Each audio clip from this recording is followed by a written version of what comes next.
if we want to speak about, the collective power of black people, well, what are you talking about? Do you mean the collective power of African people? You mean Pan-Africanism or then say African. I don't understand why people are so wedded to the term black. And the justification for it is, well, it's because the European made it negative. It's the Europeans' word. It was negative before it was applied to African people. It's like they're getting it backwards. It isn't that Europeans said we're going to make this word black negative in order to accommodate our desire to devalue African people or dark-complexioned Asian people or dark-complexioned Native Americans. That's not how it worked. The word black, right, absence of light, if you will, was supposed to be understood by any English speaker as largely negative before it was applied to people of African or Asian ancestry.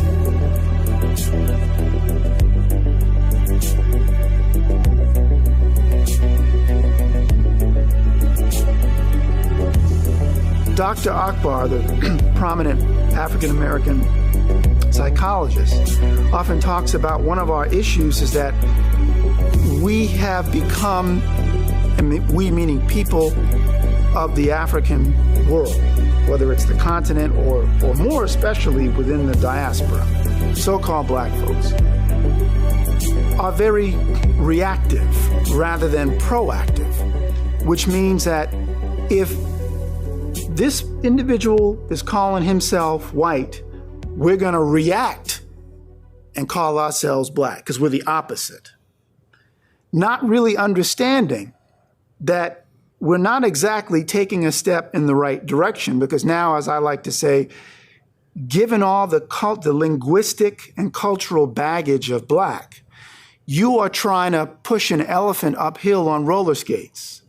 You're trying to turn a negative into a positive when there's a clean, pure stream nearby to draw from. If you're referring to complexion, in fact, there's a famous scene in the movie Cry Freedom about the life of Steve Biko. The presumption is that this event actually occurred. If it didn't, it still made sense in terms of the screenwriters and Richard Attenborough putting it into the film. And that is, Steve Biko was in court. He's charged with basically, being seen as a threat to the apartheid system, and he was banned. So he's in court talking to the European judge, the Boer British judge, and the judge says to him, "Why call yourselves black? I mean, you people are more brown than black." And Biko says, "Why do you call yourselves white? You people are more pink than white." And the judge goes, "Precisely." But there's no deeper unpacking of what just occurred. And it raises an important question about systems of oppression. Why did Europeans decide to designate themselves as white? More specifically, English-speaking Europeans, because the term white is an English term. When you know why they chose the term, then you know what they sought to gain by it. When you also see that they leveled the term black against us, Asiatics, Africans, Asians, then you know what they sought to gain by imposing that on us.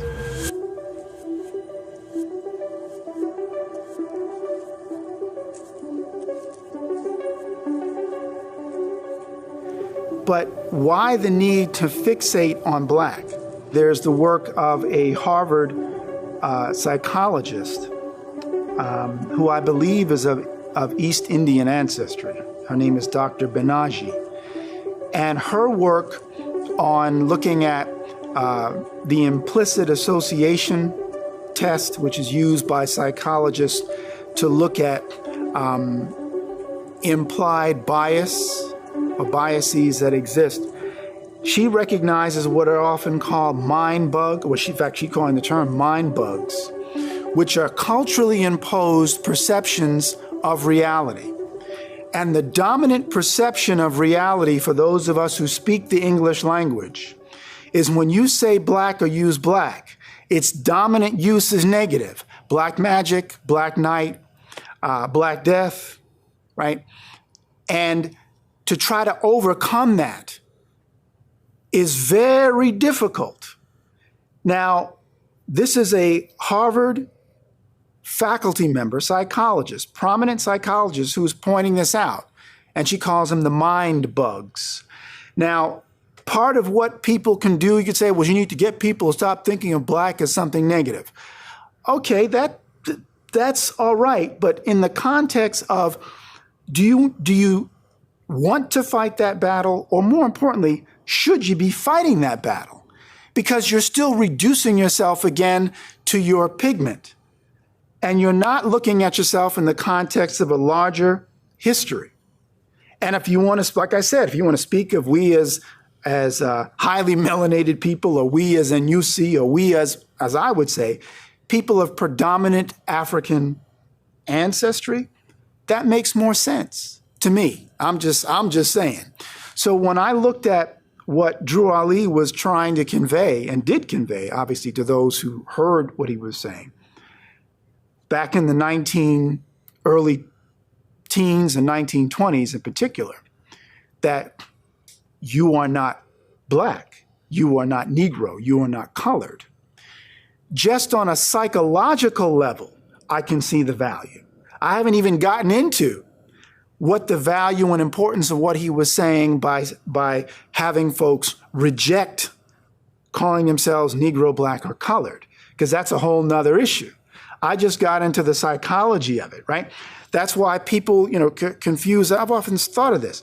You have a child reading about the Black Night and the Black Death and the Black Plague, and then the child goes, oh, and I'm a black child.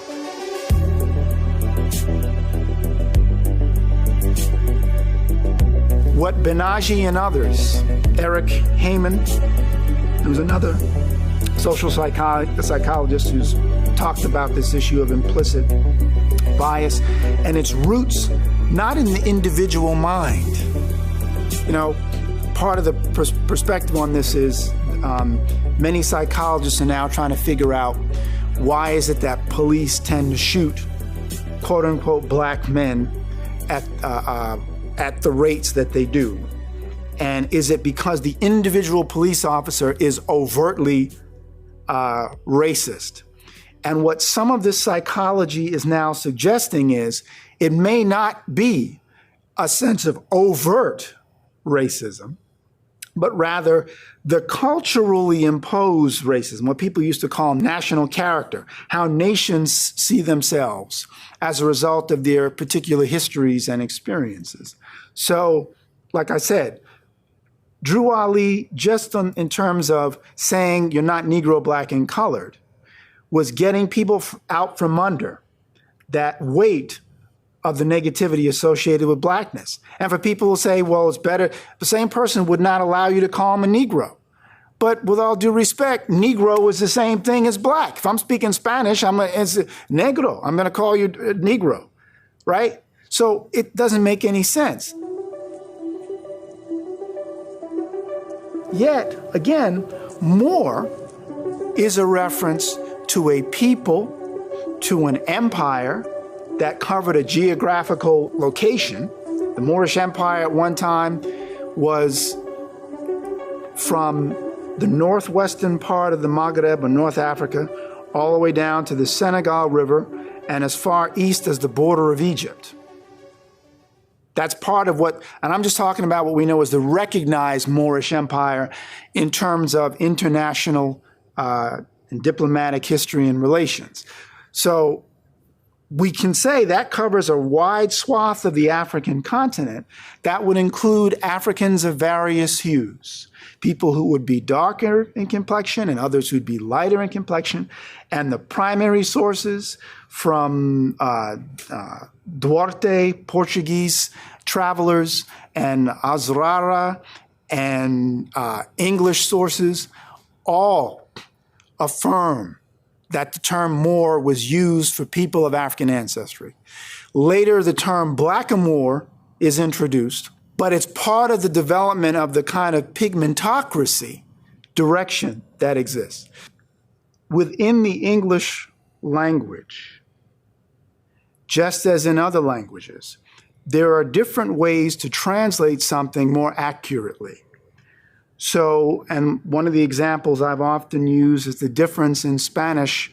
If you're speaking of knowing someone versus knowing something, you don't use the same verb. Conocer and saber is not the same thing, right? One means to know a person, one means to know about something. By the same token, if you translate Moor to simply mean black, knowing that black in the English language is affiliated with so much negativity, long before it was ever referenced for people of African, or I dare say Indian ancestry, because a lot of people seem to be under the impression that black was only used to refer to people of Africa, and that's not true.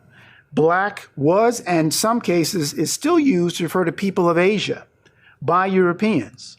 My first trip to England, and I was talking to people from Indonesia and Pakistan and Cambodia and different parts of Southeast Asia, and they were bringing to my attention how you can read articles in the paper, and this is in the early 90s, where they would talk about a black person doing something. Usually it might have been affiliated with some criminal act, unfortunately, which was part of their point at the time.